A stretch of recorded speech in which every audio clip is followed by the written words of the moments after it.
Hello and welcome to the Full-Time Creator Podcast, where you'll get wisdom, tips, and inspiration from creators building their dream businesses. I'm your host, Zach Swinehart, and I'm here today with Jasmine Jonte from creation.co. And I would pronounce it creation.co because it's got the number 8 in it. So if you're going to go to it, it is CRE, the number 8, TION.co. They are a done-for-you course creation agency, and they're on a mission to create world-class programs that inspire, educate, and convert. And they partner with both new and experienced course creators who are looking to basically productize their experience and revamp their courses. Their whole thing is that they basically like own every aspect of the course creation process so that it takes off your plate and saves you like 100 hours or more. They've worked on nearly 100 courses for clients that have generated over $50 million in revenue for other clients, many of whom are Wall Street Journal bestsellers and Amazon bestsellers. And I'm really excited today to get her take on how to make course students more successful and, of course, how to make course creators have more profitable, successful courses. So, long ass intro, but welcome, Jasmine. Good morning. Thank you. Thank you for having me. And it's exciting to be here and have this conversation. I'm excited for it. So I heard recently, it was, I think, Joe Casabona, who was saying it's a pet peeve of his that people come on podcasts and they ask the guest for the intro and you have to do this whole intro bio. So I'm going to try something new today, if you're keen, which is I'm not going to even ask your backstory. What if I just did that? Would that be crazy? Would that wild. Be crazy? Okay. Do you think it's a terrible idea, or do you think we just jump in? I think it's totally fine and we just jump in because I've told my story, oh my goodness, a lot of times. So it's out there, people, if you're really interested.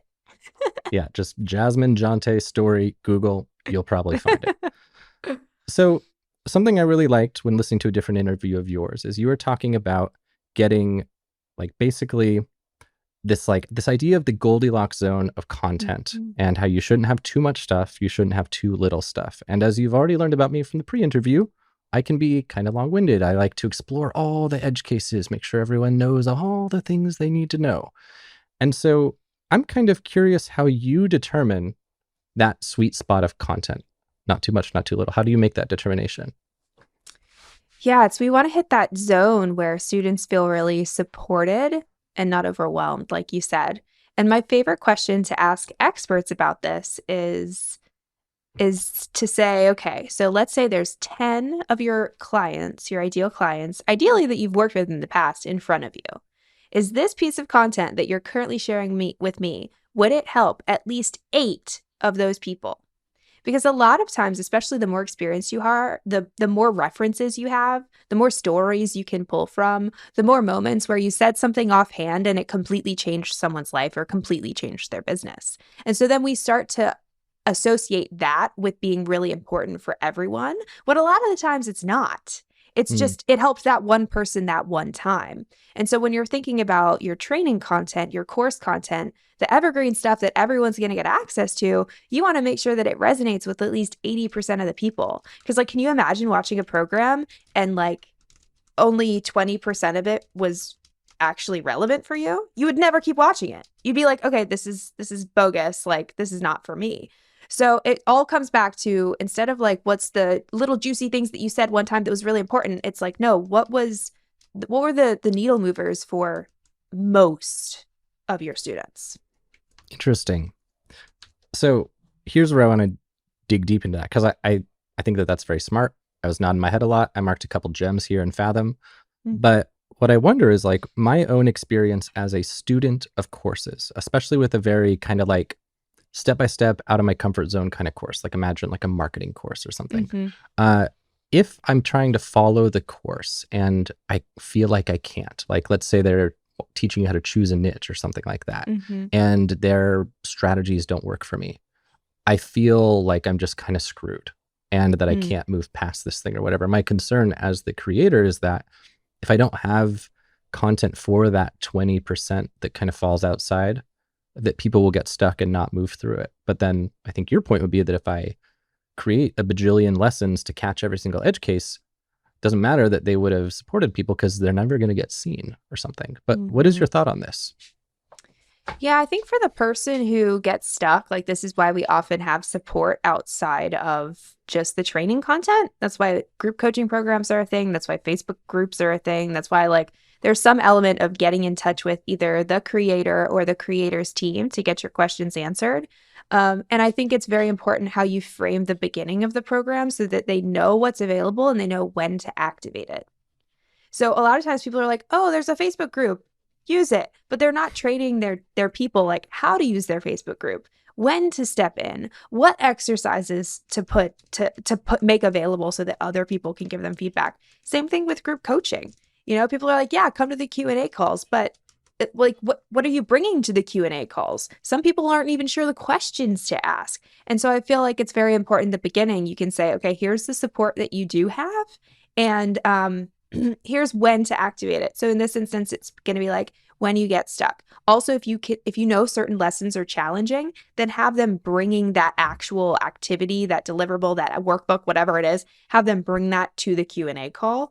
So that's what you can do on the support side. On the content side, I think there's a lot that you can do with bonuses and having like an archive of content almost that you don't necessarily need to go into detail in the main training. So, for example, if you're noticing, like you mentioned, niche, like you've noticed some, like, I don't know, 15% of your clients or 20% of your clients are getting stuck on niche, and some of them just need a different way, a different angle to approach the topic. Have a secondary video, put it in the bonus training, and mention it in the main training and say, like, and if you're struggling with this, go check out the bonus training. There's another way to approach niche. So that way, you're solving for what's not a gargantuan problem because 50% of your people are not confused, but you're still taking care of that 15 to 20%.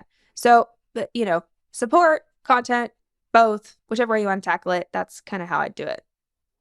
Love it. So many great Yeah. gems there. My brain is branching into all these things I want to dig into. So suppose, well, I guess I'll just ask you a hot take right now. Do you believe there's a place for long courses that do not have a community component? Long and complicated and difficult courses without a community component? Or do you think those should always have some level of support beyond the course? I think they should always have some level of support. And I think that if you are a creator who doesn't want to provide support because it doesn't work for your lifestyle or it's just not something you're interested in, then you need to not build that program because you wouldn't be serving your students. Do you think for those folks, it's viable to say like source an expert who they could just, pay expert rates to be the supporter? Have you seen that with your clients ever? Yeah, that's absolutely one way to mitigate the problem. I will say most of my clients who have programs like that, you're still involved in training that person. Because if it's your methodology, then like you're the go-to expert in that. That's how you've positioned yourself, especially if that's the selling mechanism, if like a lot of the sales are based on your authority and your methodology. Well, then this other person needs to be very well trained in your methodology. And you can definitely get to a point, many of my clients have, where they have like their top couple of coaching staff or et cetera, trainers. And, they meet with them a couple times a year, but it's not immediate. So you either go find that unicorn and take time to find the unicorn, or you train the people and play the long game. Cool. So with this in mind, this kind of assumption that for a complicated course, there would be some support. Do you think that, let's say that there's a part of the course where people commonly get stuck, like something that involves talking to humans or outreach or, any of those common ones. Do you think that, and this is me asking because this is something I'm trying to cross as a bridge myself, do you think it should be almost built into the curriculum that there's some sort of like live accountability component where it's almost like, for example, you say the workbook thing, bringing it, would it be like, you don't even send the cold outreach yet. All you do is you fill out this workbook, you come to this thing and we'll send it together. It's very helpful. I'm not going to like blanket it with always, but I'll give you an example. My fiance, his name's Brad Hart, which is funny because you're Swinehart and he's Hart. And I was like, oh, I like that name. And he has a program called Build a Mastermind. He's the mastermind guy. And part of building a mastermind is creating a hypothetical offer. You like kind of put your offer out there for what you think your mastermind's going to be before you go do market research on it. And so in his program, what they do is in the course, there he's like, okay, write your hypothetical offer. Here's how you do it. Bring it to the post it in the Facebook group and bring it to the coaching call. So he kind of has eyes on it before you actually go and spend the time and the hours and the energy to do the market research. So I definitely think there's use cases where, yeah, it's like having some kind of homework before you go take that next action, almost like a benchmark, is really valuable. But the other way I've had a lot of clients do it is rather than bring it to a coaching call, they'll do like a Loom review. So they're like, I want you to submit it in the portal. And then they do a 15-minute Loom review. You get direct feedback and you're done. And it's also now you don't have to be on coaching calls doing this. Right. That's so smart. Yeah. Mm-hmm. What do you think it works about very well. Mm-hmm. Yeah, it seems really cool. I heard another interview where someone does like video ask. I hadn't used the tool before, but kind of a similar asynchronous videos back and forth kind of thing. Really cool. Yeah. Yeah.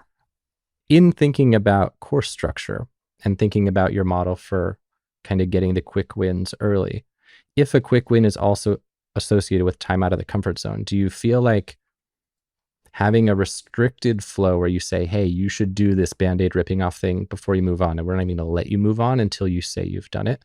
Do you think that would be a net win, bad idea? Because students will feel like, I don't want to do this. I want to go forward. Like, what are your thoughts on something like that? We've done it both ways. And I think it depends on what the transformation is and how sensitive they already are about this transformation. And even because for a lot of programs, just buying a program is a sensitive thing because now they're admitting they have a problem. And if that's the case, if you're in that kind of niche, you want to give them a little bit of time to feel safe and comfortable before you're like, and now we're going to rip the Band-Aid off, right? So as an example, we've done some dating programs specifically for high achieving women who they're already very emotional coming into this. They already feel like a failure in a lot of ways that they haven't been able to find their partner. So having some soft ways, some ways they're already comfortable with, like updating a dating app profile. It feels like, okay, this is something I can do. It's something I've done before. I'm aware of it. I know how to do it. I'm going to take this advice versus like, ask a guy on a date if he wants to have kids or not. Like that is so much harder, right? Yeah. And then there's other scenarios, usually in the business space, where they've known it's a problem for a while. They just need to take action. And so making some big, bold action that commits them to the outcome is really powerful. Like Tony Robbins does his fire walk on day one of unleash the power within. Like that's not a mistake. It's very intentional. So if you have to make them firewalk in the very beginning because they're there for some power and they're ready to change their life, then do it. Did you have a certain thing in mind?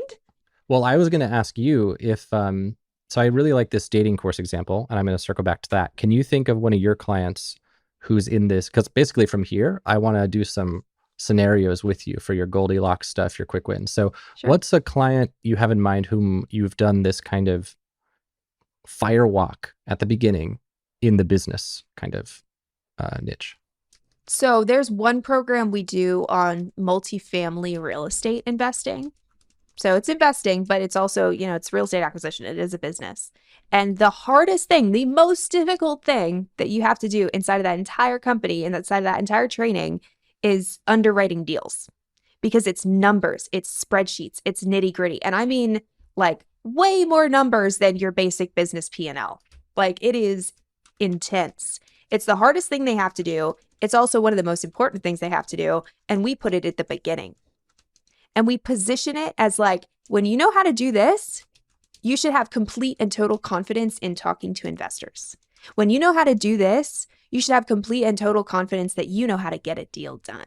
And so we try to frame it as a really positive thing, but still it's really hard for people. Yeah. So that's an example. Mm-hmm. And I'm guessing that I have a client who has a real estate course. And so I have this like kind of background info. I think one of the things from working with her that we see with her audience is that this is the thing that people think is going to kind of mess them up. Like the lack of knowledge about the numbers, not knowing if something's a good deal. So I'm guessing that's the case here, and that's why it's at the beginning, because if they do this, it kind of like conquers their fundamental objection. Is that Mhm. the strategy? Am I guessing correctly? Yeah, that's part of it. That's absolutely part of it. It's that fear of what you don't know, you don't know. And I think it also kind of unearths some pieces of they realize how much more they actually don't know too, because we Mm, can run numbers for certain deals, and it's almost like homework at school where we give them a sample deal and we're like, go run the numbers and see if you get the right answers, so they can kind of build that muscle, and then they can see where they went wrong and self-reflect on it just in the numbers, pure numbers sake. um and so it starts to unlock some things for them. Well, what if I don't have all the numbers? Where do I find the numbers? Right. And there's some other questions, but it is true. It's like if you can get past this one fundamental thing, you know your what and you know your how, and then you can figure it out from there. Fill in the smaller holes, the smaller gaps. and did you have your client in this exercise like assure them you'll learn where to find the numbers and stuff later, don't worry? Or Yeah. how do you structure that? Cool. Yeah. So If we're creating open loops, it's like we want to create open loops so that they keep watching the training, but we also want to assure them that we're going to close those open loops. what's a good like verbal template for if you're creating an open loop to kind of, so let's say it's the dating course and you're wanting to illustrate early on in the course that, I don't know, they don't know what to even ask on a first date. They don't even know how to talk to someone on a first date. um, how would you both illustrate that, or whatever you actually illustrated? You don't have to use my example. How would you both illustrate that, but also reassure that they will get it? What's your like structure? So let's say it's in the, I'll just go with the dating profile example, and they're thinking about first dates. So something like, so listen, once we're done here, you're going to take these steps and you're going to go apply them to your dating profile. And oh my gosh, you are going to have so many guys swiping right on you. It's going to be amazing. The quality, it's going to be exactly what you're looking for. And you might start wondering, well, what do I do actually on a date? Don't worry. We're going to get to that. That comes in module 3. I'm going to give you the exact scripts for what to say. Even if you're nervous or an introvert, don't even stress about it. It's coming. For now, the first step, the only thing you need to do is go take action on this dating profile. Love it. And is there a data-driven way that you decide what to anticipate? Like, suppose people who are in module 1 are coming into the community and asking, what do I do on the date? Or is it just up to the course creator to guess, or how do you arrive at that? We usually work with the course creator who's helped, you know, a certain number of individuals. If they're a new course creator and they're going from one-on-one to group training, they have enough experience one-on-one that they can pinpoint at what time those objections start to come up and which assignments kind of create open loops for other things. And so we'll include that. And yet if we have data from the previous program, like if there's a program that we're revamping, we'll use the data from the previous program. Things like comments in the comments section underneath videos, or what most people find coming to the Q&A coaching calls, or like you said, Facebook group. It's really hard to find data in the Facebook group. So we normally the creator who's like aggregating, if they've had a Facebook group for a year, they're like, oh yeah, they always ask this question at this point in time. But all of those 3 have been helpful to us. Okay.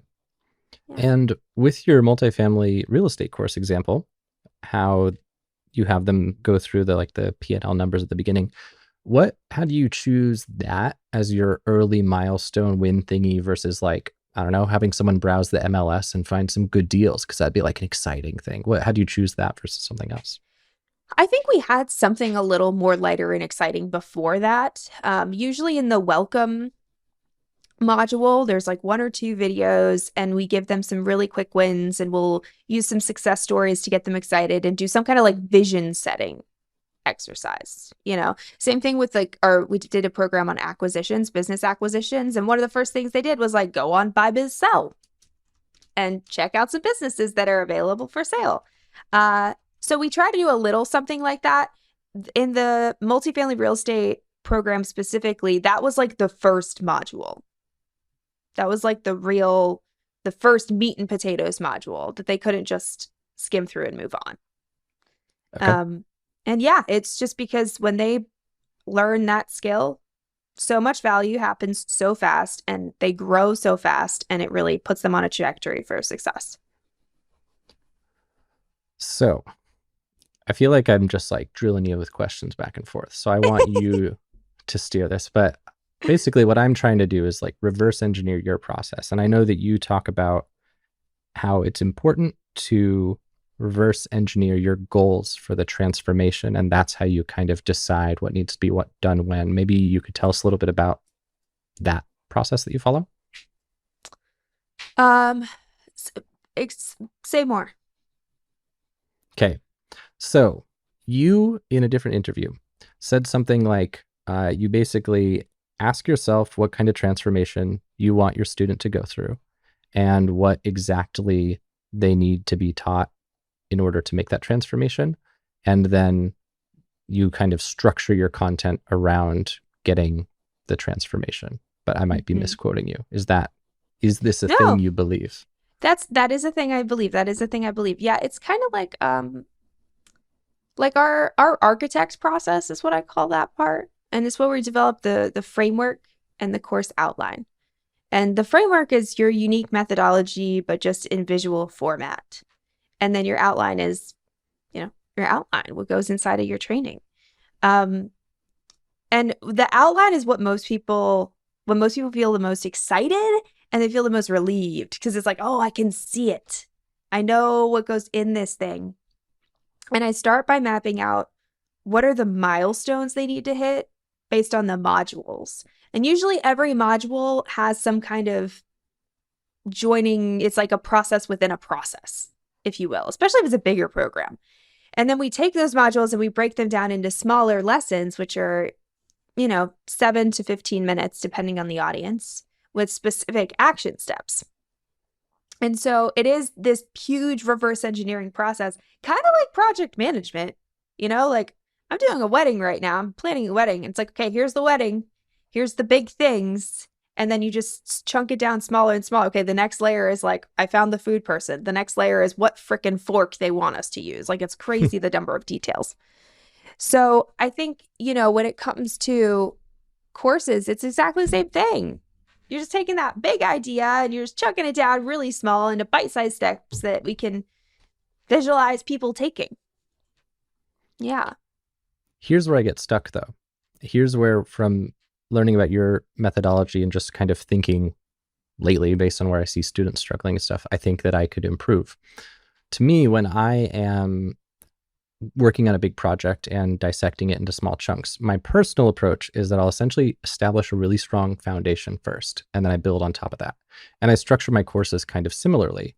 So for example, maybe if I were teaching this like dating course, maybe before I even got into any of the things that people actually want, like how do I talk to a dude at the bar, or how do I fill out my Tinder profile? Before I even do that, I would like feel compelled to teach them the psychology of dating and talk about how to pick a life partner, like all of these fundamentals that I'm like, well, if they don't know these things, how can they be expected to actually choose a good partner?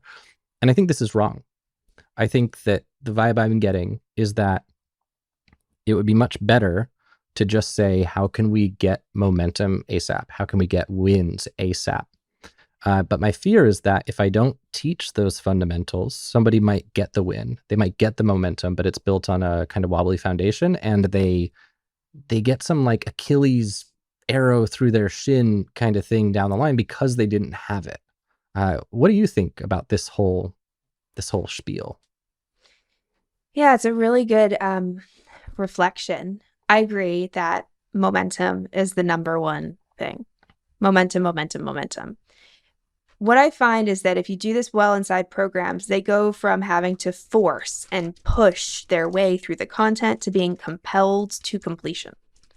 So go from a pushing energy to a being pulled energy. It's like instead of moving toward my vision, I can't even stop it. I'm being pulled toward it like a snowball rolling down a hill. And the only way that we can do that is there's lots of ways to do that. But the main way to do that is small actions that they can see themselves taking, and we make it easy to take. Now, I'm not saying don't teach mindset at all. I'm just saying don't name your module mindset. Don't have your first module be mindset. Don't even tell them that you're teaching them mindset when you're teaching them mindset. It's like a sneaky way to teach it. So, for example, I would say that in every lesson, I teach mindset. Every lesson I've ever built, I teach mindset. It's only what's the biggest hiccup someone would have about this specific action step? So if it's dating profiles, like what's the specific hang up they would have? And then what do they need to know? How does this relate to the big picture in choosing their partner? Like perhaps maybe it's only choosing a partner based on looks, right? And so we can start to tie that in, and then it's like, did you ever have your mom put black beans into brownies? Like you feel like you're eating a brownie, but there's black beans in there. It's actually kind of healthy for you too. Like that's where we're trying to get. And the black beans are the mindset because nobody actually wants to eat them. Yeah, in my household, it was that they would put Hershey's sauce on my carrots. This is a memory everyone has of childhood Zach, carrots with chocolate sauce on them. I don't think it was a net gain, but I do appreciate the metaphor. Yeah. So yeah. For the fundamental stuff that you couldn't just like deliver as a tack on, do you still have those dedicated lessons, but you have them like later and only in the amount necessary to complete the step? Is that kind of the structure?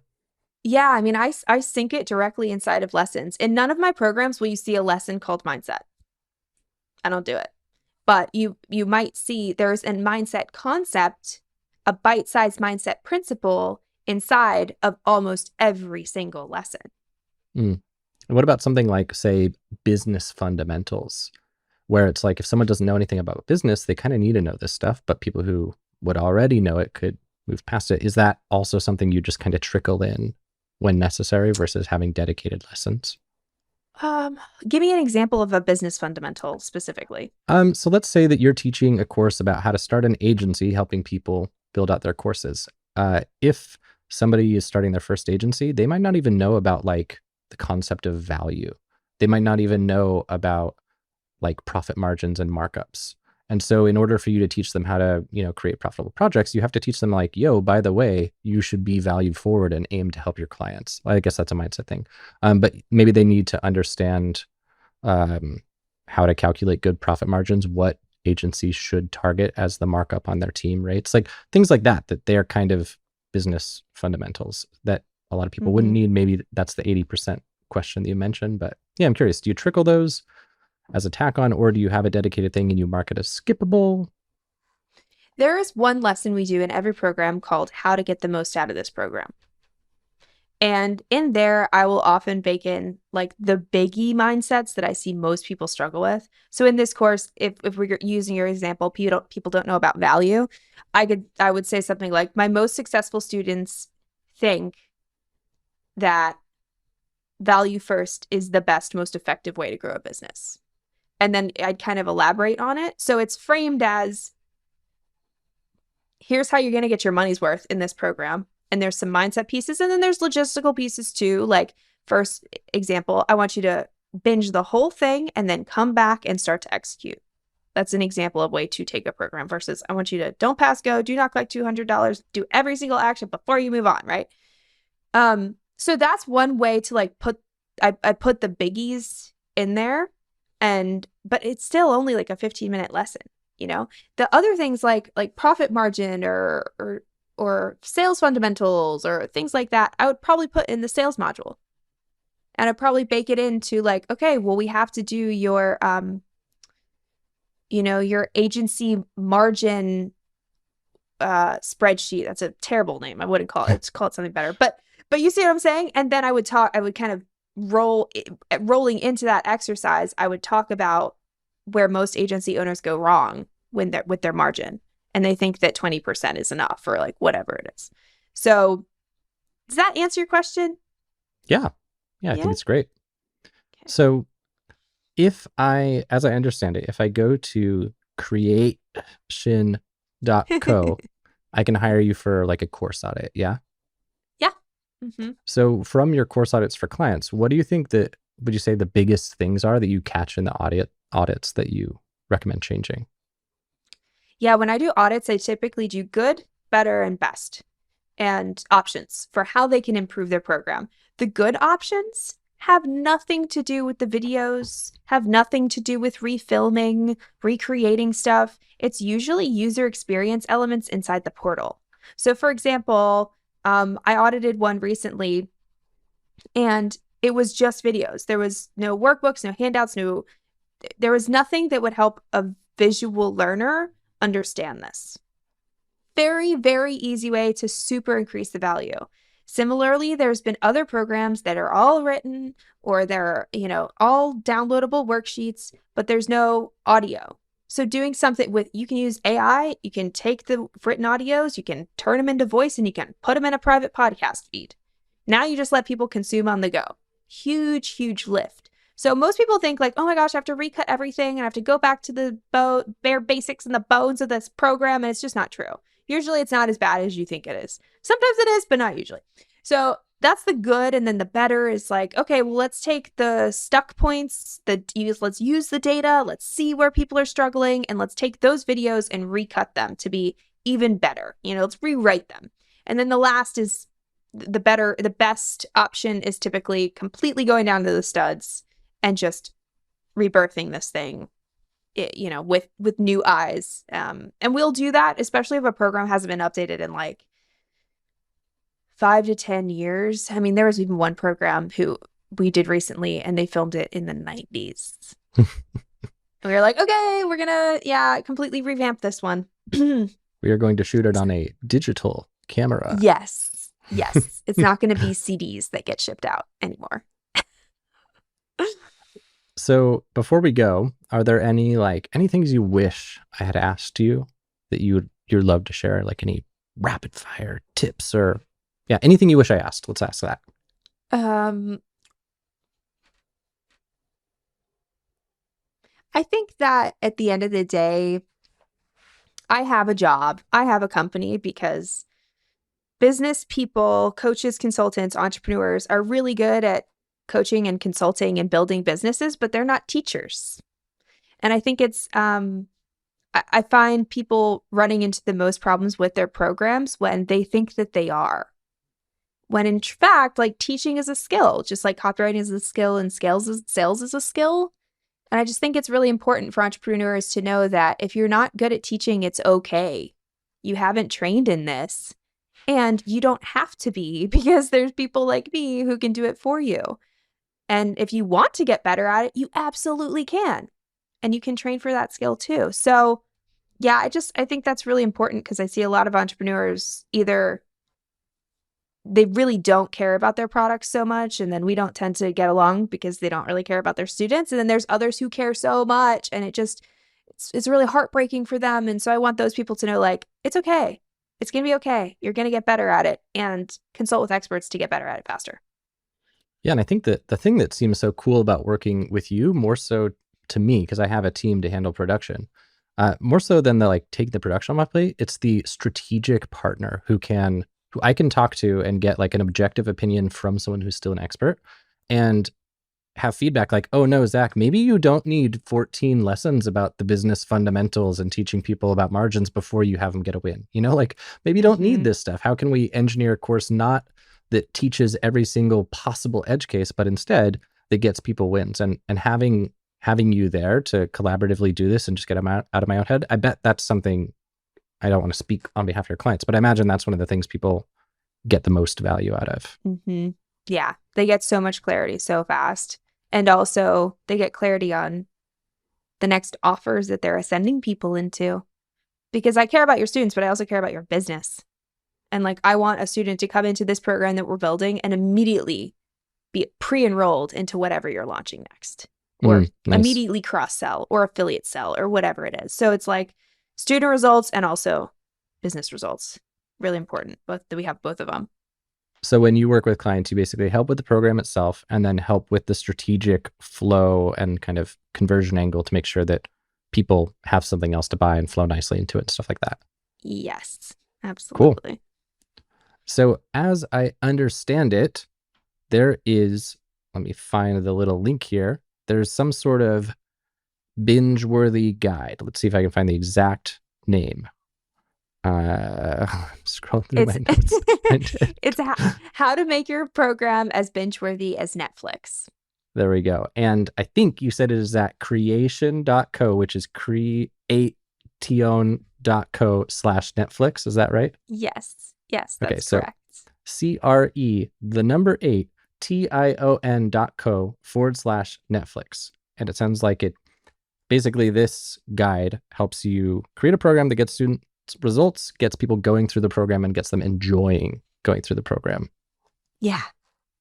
Awesome. Well, this has been really great. Anything else you want to add before we go? Go forth and conquer, everyone.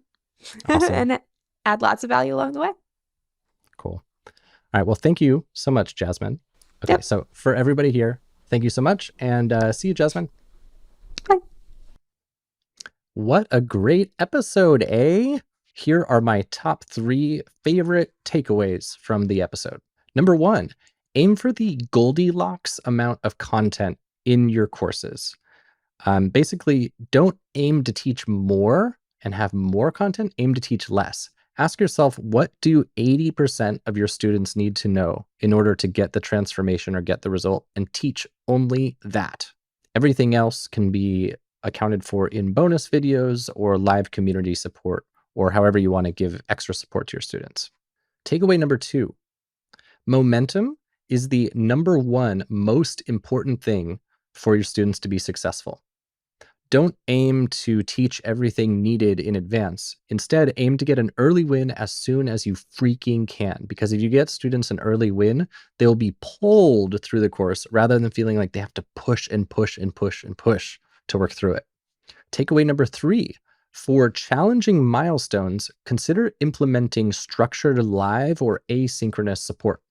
So for example, if you know that everyone gets stuck at a certain lesson, have it as part of your structure where they can bring their workbook to a live event and get it like through the finish line together. Or a cool idea she shared was having an exercise within the course where they can actually submit their work and then you send them a Loom video of feedback on their work. So this would allow them to still get that support without having to worry about like time zone synchronization, coming to live events, all that stuff. You can find the video highlights and links from today's episode in the show notes at ftcreator.com/episode 7. That's the number 7. So ftcreator.com/episode number 7. That's where you go. And as always, be sure to like, subscribe, leave good reviews, etc. It helps me create more stuff like this and helps me know that you're enjoying what I'm making. So if you take the time, I would really appreciate it. Thanks so much, and see you in the next one.